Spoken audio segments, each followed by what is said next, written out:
prepare, nos use também para levar os outros a sentir essa mesma paixão que nós temos pelo Senhor. Fique conosco, dá uma boa noite, em nome de Jesus. Amém.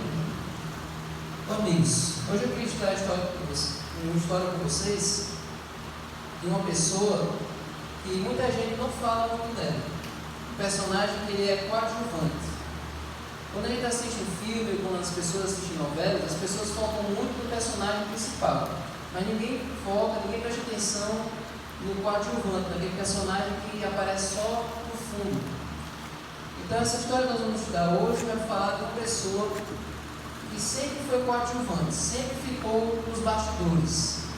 Mas esse homem, essa pessoa, era uma pessoa consagrada, era uma pessoa honesta, era uma pessoa fiel e que sofreu uma grande injustiça na sua vida.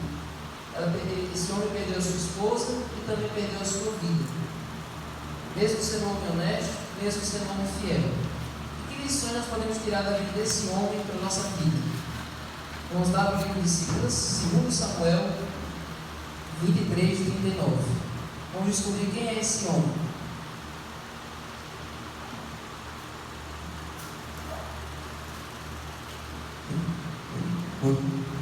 Segundo Samuel 23, 39.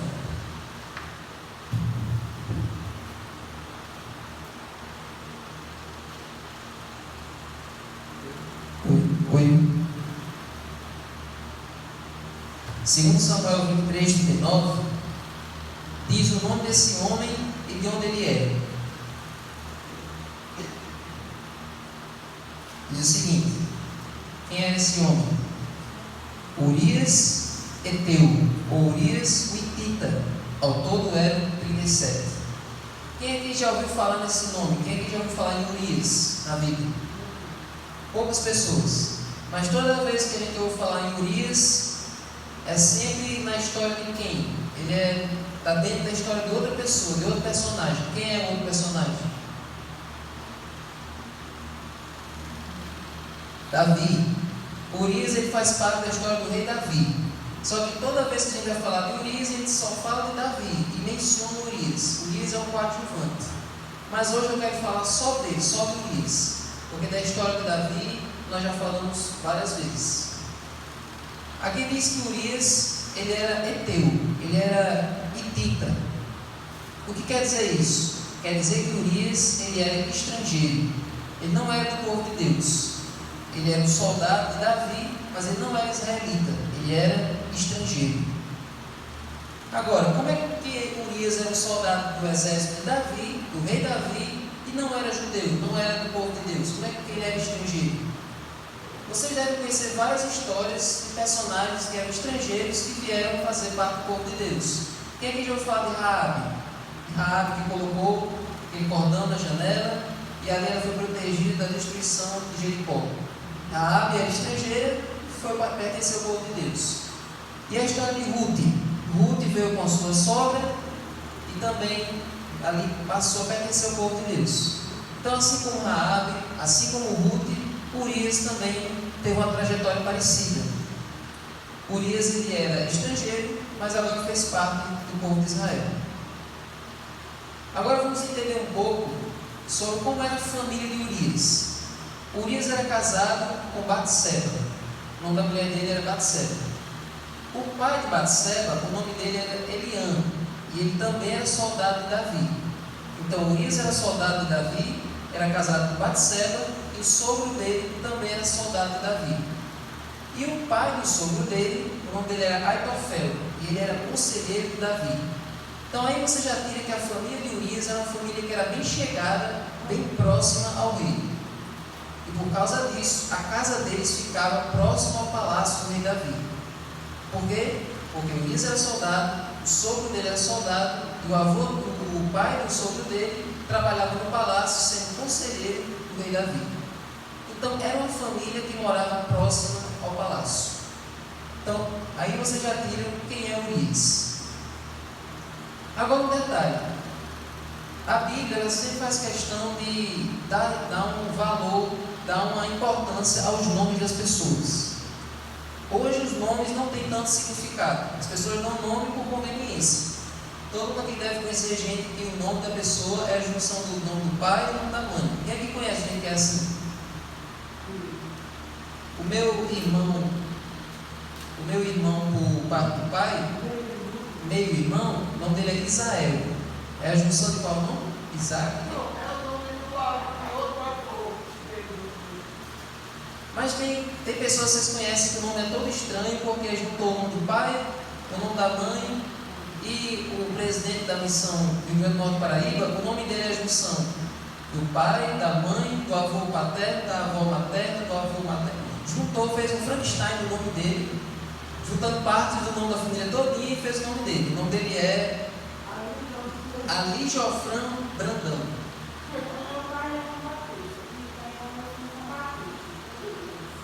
Não, isso aí é de boa, isso aí é tranquilo. Agora, o nome dele é Ali Jofran. O Ali é de uma pessoa, o Jó é de outra pessoa e o Fran é de outra pessoa.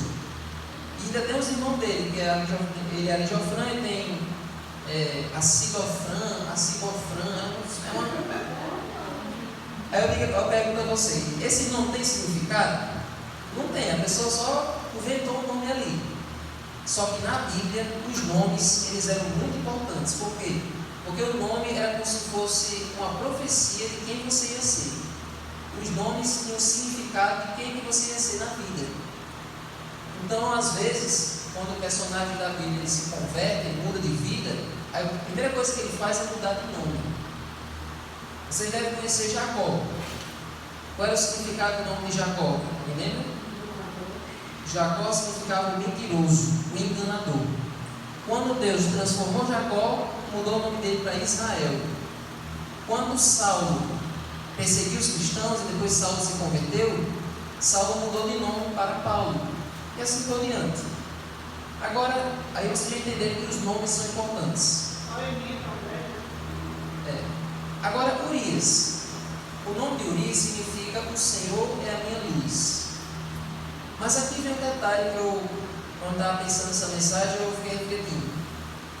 Eu não disse que Urias ele era estrangeiro, que Urias ele era elita, ele não era do povo de Deus. Como é que o nome de Urias tinha o significado dele era o Senhor é a minha luz, sendo que ele nasceu em outro país que não adorava a Deus? Será que a mãe e o pai dele temiam a Deus nesse outro país?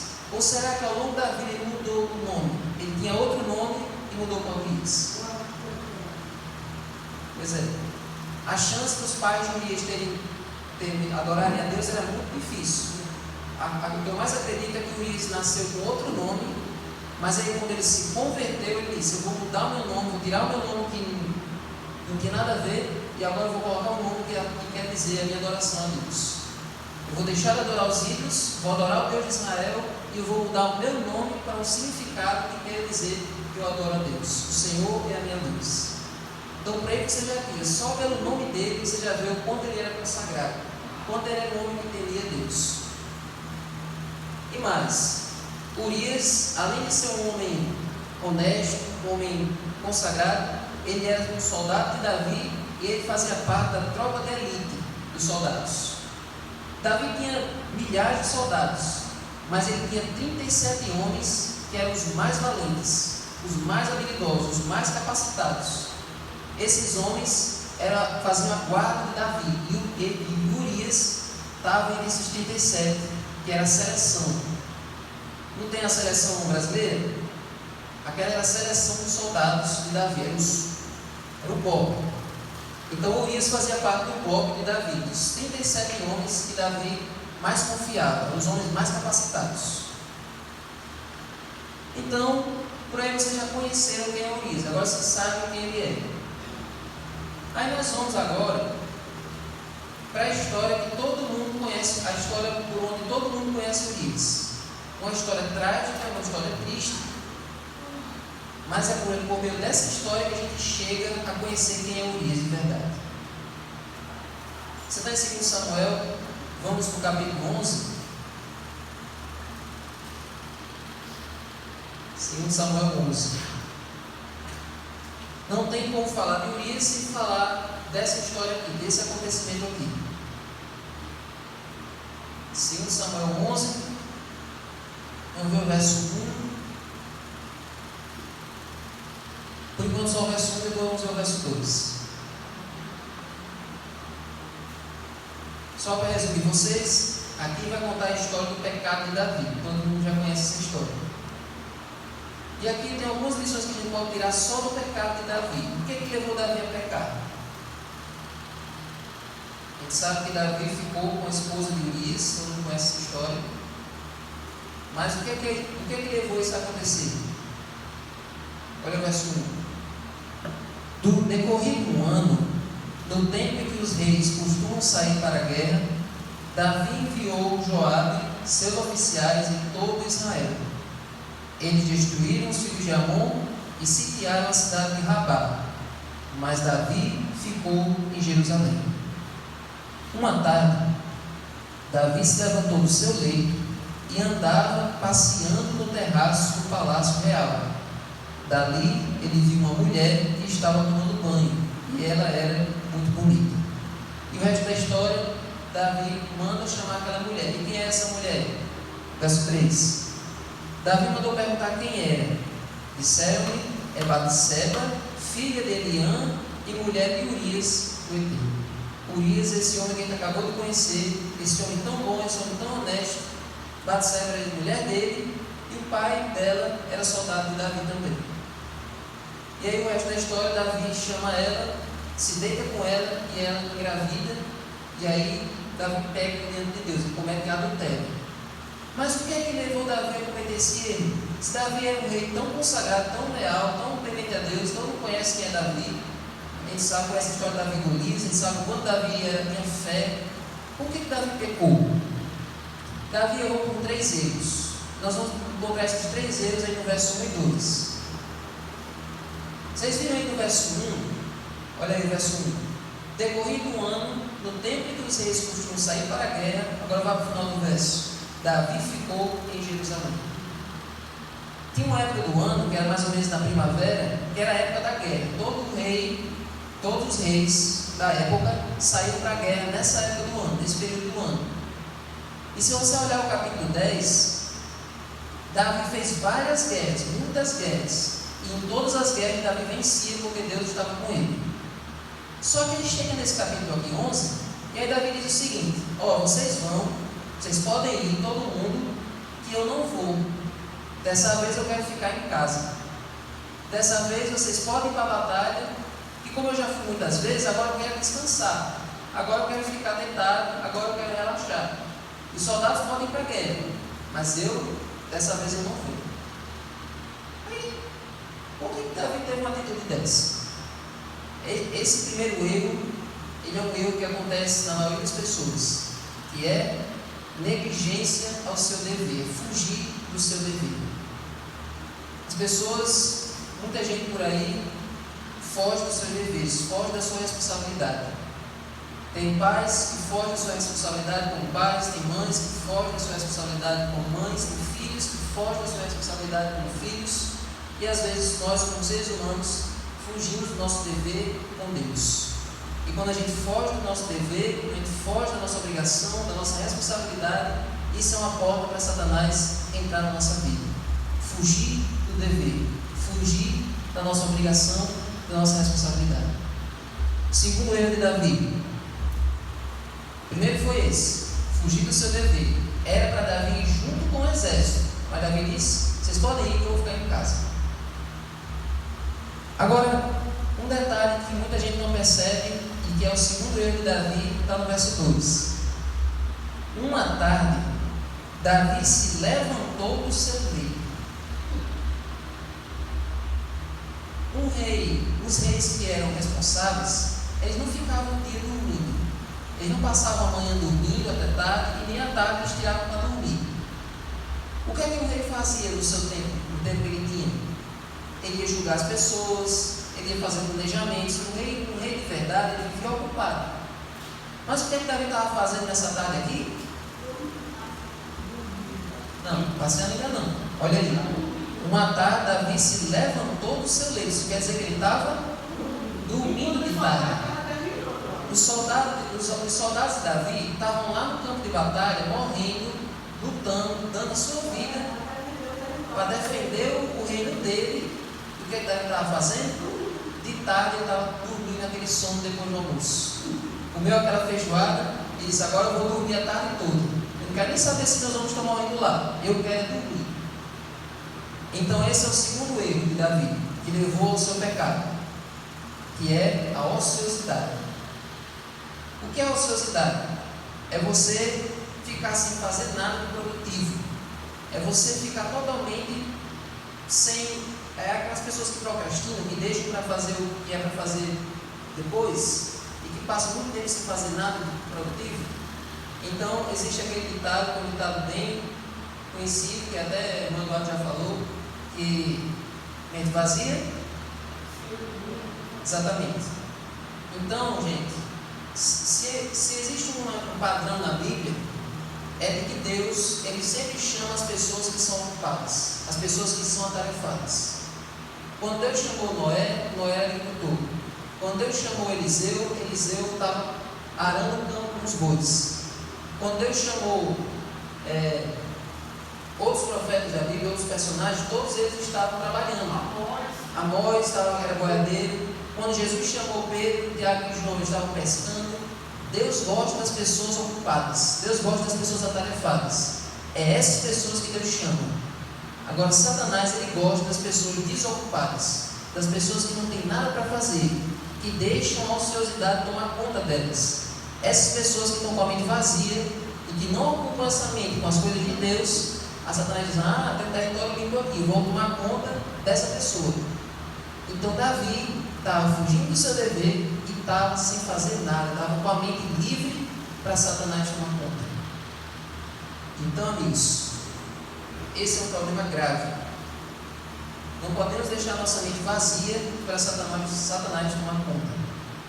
E o terceiro erro dele, que foi o mais perigoso de todos, além de todo desse que a gente viu, é uma sequência. Um pecado leva ao outro. Um erro pequeno vai virando uma bola de neve e levando a erros maiores. Olha aí o verso 2. Agora ele se levantou e agora ele estava passeando no terraço, e agora ele viu uma mulher que estava tomando banho e ela era muito bonita, e Davi mandou perguntar quem era. O terceiro erro é que quando ele estava passeando lá na sacada, estava passeando lá no terraço, ele viu aquela mulher e ele se demorou em olhar para aquela mulher tomando banho. Ele ficou fixado naquela mulher, e dali ele desejou ela.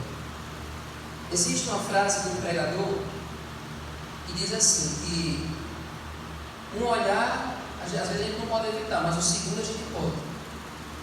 Mas o que a Bíblia diz é que a gente pode evitar qualquer olhar que seja pecaminoso, qualquer olhar que leve a gente ao erro.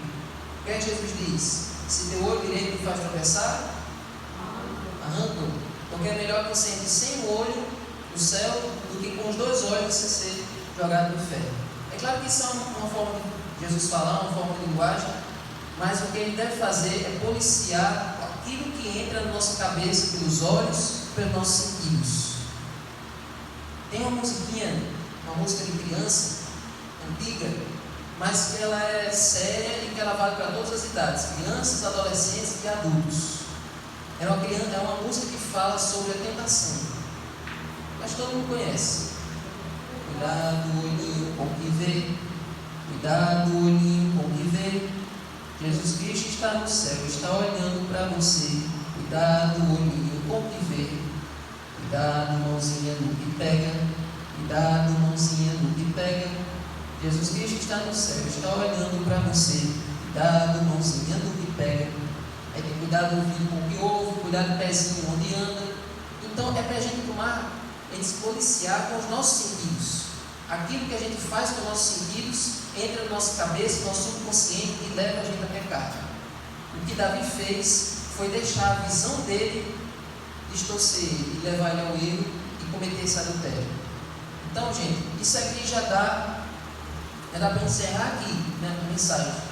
Uma mensagem sobre a gente se livrar e se defender da tentação. Mas o foco dessa mensagem não é nem esse pecado de Davi, mas você já viu o quanto isso aqui já é profundo e quanto isso aqui já dá para ficar na nossa vida. Mas hoje eu não quero falar do erro de Davi, não quero falar dele, hoje eu quero falar de Urias. Então vocês viram que Davi pecou, Davi cometeu esse erro, e aí olha o verso 5. A mulher concebeu e mandou dizer a Davi: estou grávida. Então Davi adulterou, Batseba ficou grávida, e agora como é que Davi ia resolver essa situação? Olha a estratégia de Davi, olha o verso 6. Então Davi enviou mensageiros a Joabe, dizendo: mande-me Urias, o heteu. Então Davi teve uma estratégia. Davi pensou o seguinte: eu vou mandar chamar Urias lá da batalha, e eu vou fazer que ele se deite com a esposa dele, para depois de 9 meses ela pensar que o filho é dele, e não meu. Assim eu vou ficar livre do que eu fiz, e assim Urias vai servir como pai da criança que eu gerei do Batseba. Vocês viram como é que a mente de Davi agora está totalmente dominada por Satanás? Ele comete um erro, e agora está totalmente entregue. Satanás vai tomando conta dele e fazendo fazer coisas horríveis. Então ele manda chamar Urias com essa estratégia: fazer Urias se deitar com a esposa, para depois ele pensar que o filho é dele.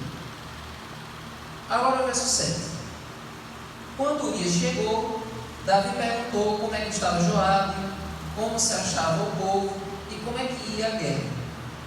Se Davi não tivesse cometido algum pecado, bastava lhe chamar um mensageiro, mas como ele tinha essa intenção de fazer Urias se deitar com a esposa, ele mandou chamar Urias.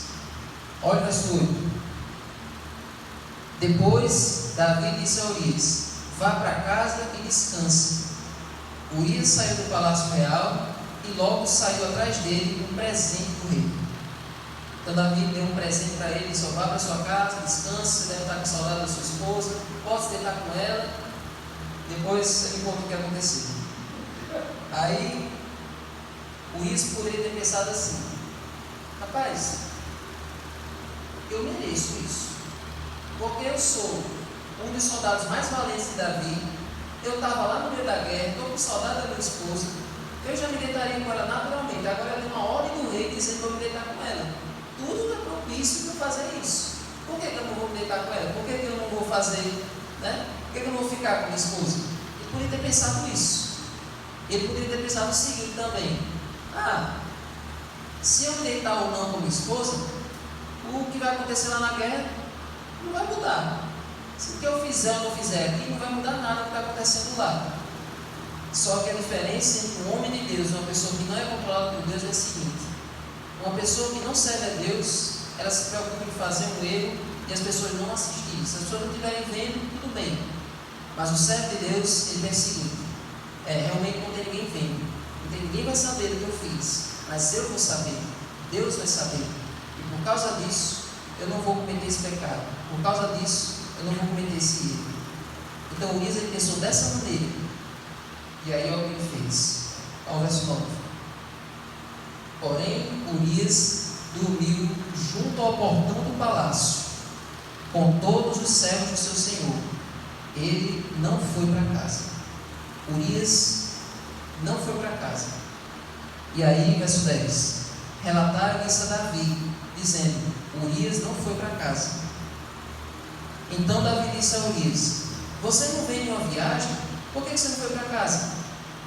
Agora olha a resposta de Urias. Nessa resposta vai entender um pouco do caráter dele. Urias respondeu: a arca, Israel e Judá ficam em tendas. Joabe, o meu senhor, e os servos do meu senhor estão acampados ao ar livre. Como eu posso ir para minha casa, comer e beber e me deitar com minha mulher? Juro pela vida do rei que eu jamais faria tal coisa. Olha aí o exemplo de Urias. Urias disse: olha, os meus companheiros, os meus amigos estão lá dando a vida, eles estão lá morrendo, a arca da aliança está lá no relento, nem todo mundo lá está com saudade de casa, todo mundo lá está comendo da ração que os soldados comem. Aí quer dizer que eles estão lá dando a vida e eu vou me deitar com a minha esposa, vou ter uma noite tranquila em casa. Olha o pensamento dele, de ter pensado no seu exército, e olha o contraste do pensamento de Urias com o pensamento de Davi, que estava passando a tarde dormindo em casa, no palácio. Olha o contraste entre o soldado e o rei. entre aquele homem e o escolhido, o ungido de Deus.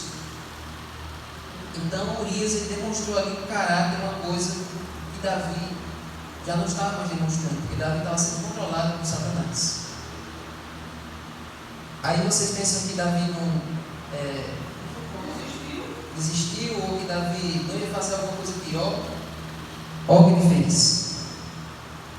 E Urias ficou em Jerusalém aquele dia e o seguinte. Olha a estratégia de Davi. Davi o convidou para comer e beber com ele, e o embebedou.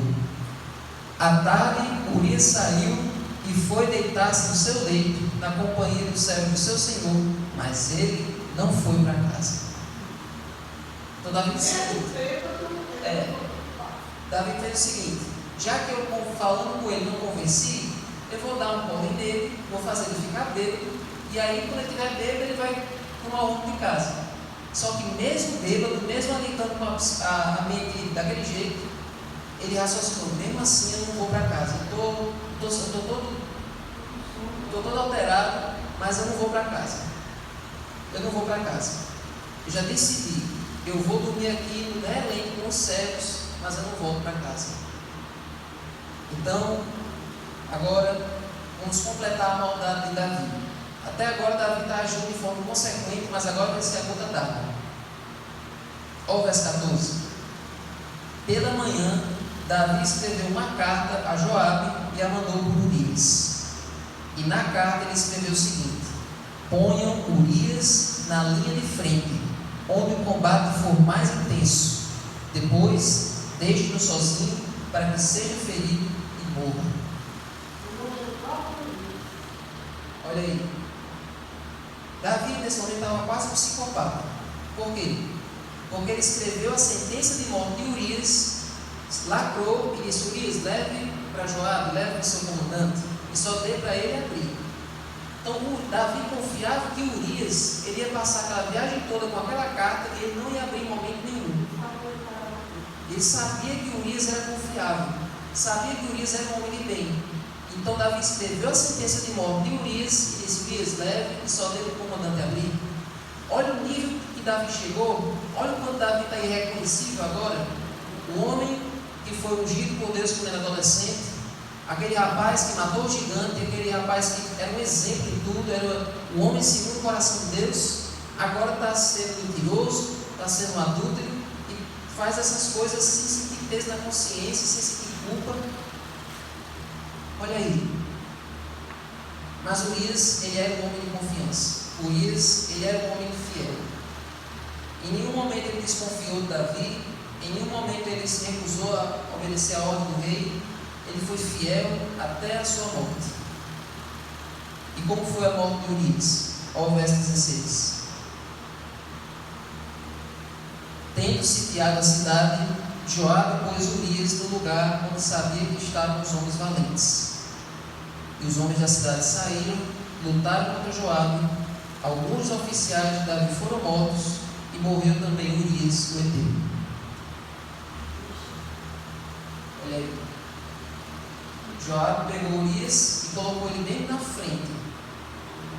E para piorar, colocou ele na frente e disse assim: ó, você vai chegar bem perto da cidade. Isso era um erro que nenhum soldado, nenhum exército fazia assim. Porque se você chegasse bem perto da muralha, o que é que tinha em cima da muralha que podia acertar você? Os arqueiros, as flechas. Então nenhum exército de sã consciência chegava de qualquer maneira na frente da muralha. Então Davi disse: Joabe, coloque Urias e mande alguns homens para perto da muralha para os arqueiros matarem eles lá de cima. Então Davi colocou em risco a vida de Urias e dos homens que estavam com Urias também. Olha a maldade de Davi, olha o quanto Davi estava diferente. Mas Urias lutou e deu a sua vida naquela batalha. Lutou até o fim. E a gente pode tirar uma lição para nós. Pelo que você está disposto a lutar até o fim? Tem alguma coisa que você está disposto a... uma coisa pela qual você pode dar a sua vida por ela, assim como Urias deu? Urias, mesmo sem saber que estava participando de uma armadilha, ele foi até o fim e ali ele morreu como um herói, ele morreu como um homem justo. E assim nós podemos aprender esse sacrifício que Urias fez. Mas, gente, a história continua. Você sabe que depois Davi se arrependeu, e o filho dele que nasceu dele, Batseba, morreu no nascimento, e depois ele se arrependeu de verdade, Deus perdoou ele. Depois nasceu Salomão, mas Davi pagou caro pelos erros que ele fez, porque o filho do nascimento morreu, outro filho dele violentou a irmã, Aminon violentou Tamar, aí Absalão, que é outro filho de Davi, matou Aminon, depois Absalão morreu, e mais na frente, outro filho de Davi também morreu, foi assassinado. Então a vida de Davi dali para frente foi pagando por esse erro que ele cometeu com Urias e com Batseba. Mas Urias morreu como homem justo e Davi se arrependeu. E nós temos a certeza, nós temos a esperança, que lá no céu, um dia, Davi, arrependido e salvo, vai encontrar com Urias, também ressuscitado e salvo. E lá eles vão se abraçar e vão se perdoar e vão viver juntos. Esse é o poder da graça, esse é o poder da redenção, da salvação que Deus oferece. Mas a lição que fica para nós é que Deus está esperando pessoas, homens e mulheres, crianças, que sejam como Urias. Deus não precisa de pessoas poderosas, Deus não precisa de pessoas ricas ou de pessoas inteligentes. Deus só precisa de pessoas de princípios. Deus quer pessoas de caráter. Deus quer pessoas que sejam honestas em qualquer situação, assim como Urias foi. Urias não sabia que estava participando de uma armadilha, não sabia que ele estava carregando a sua sentença de morte, mas ele foi fiel até o fim, até o seu último suspiro. E essa é a necessidade do mundo hoje. Pessoas que não se comprem e que não se vendam, que sejam firmes na sua alma ao que é verdadeiro. E é essas pessoas que Deus quer ver hoje aqui. Se você quiser que o Eliseu seja uma igreja maior, seja uma igreja melhor, se você quiser que as pessoas ouçam o nosso testemunho, venham para cá e enchem essa igreja, Deus quer que essa mudança comece em cada um de nós. Que tenhamos a resolução de Urias, a fidelidade dele, a honestidade dele. E assim, as pessoas seguindo o nosso exemplo vão alcançar a Cristo. Amém? Vamos ficar de pé? Amém? Só vamos orar e vamos colocar essa mensagem no nosso coração. Essa é a última mensagem desse ano. Ainda tem a mensagem da terça-feira, do pôr do sol. Mas que esse pensamento fique na sua mente hoje. Você vai dormir pensando nisso. Que eu seja fiel até a morte. E Deus promete nos dar a coroa da vida. Senhor Deus, aqui, Senhor, depois de ouvir essa história, uma história triste, uma história emocionante, mas que tem muito a nos ensinar. Aqui nós vemos um rei que falhou e vemos um soldado que lutou, um soldado que deu a sua vida e um rei que se arrependeu, uma pessoa que deixou o seu pecado para trás e deixou que a graça transformasse a vida dele. Então, Senhor, deixe que a Tua graça possa nos transformar, que a Tua graça possa mudar esse nosso coração de pedra e possa tirar tudo que nos afaste de Ti, que nós possamos resistir ao mal, resistir à tentação todos os dias. Que assim como Jó, nós não deixemos nada injusto ou nada impuro diante dos nossos olhos. Nos ajuda, Senhor, a ser como Urias, ser pessoas de princípios, pessoas de caráter, pessoas que sejam como Tu. Porque as pessoas, ao olharem para nós e verem a Tua face, elas vão querer ser como nós.